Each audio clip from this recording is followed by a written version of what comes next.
Ясмина учится в 5 классе, и девочка понимает, насколько важно сохранить татарские культуры и язык, поэтому к мероприятию готовилась ответственно. Я рассказала стих, который называется «Сабыга». Мы готовились к этому празднику очень долго.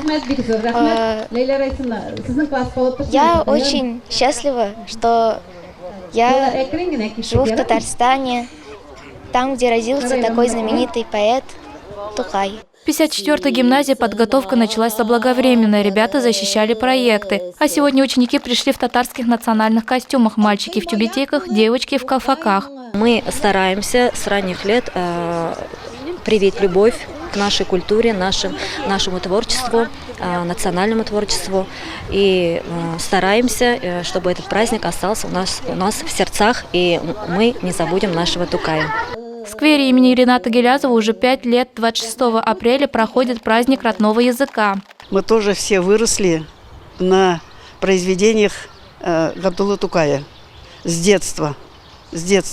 Поэтому, чтобы эти вот сказки, поэмы, произведения, чтобы не умирали, их постоянно надо каждый год, ежегодно повторять и побольше таких вот литературных вечеров провести.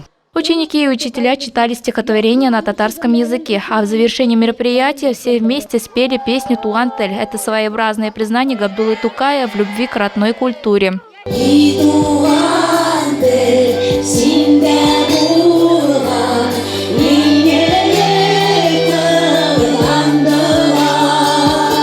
Айзеля Шаймухаметова, Кирилл Хабзей, новости Челны ТВ.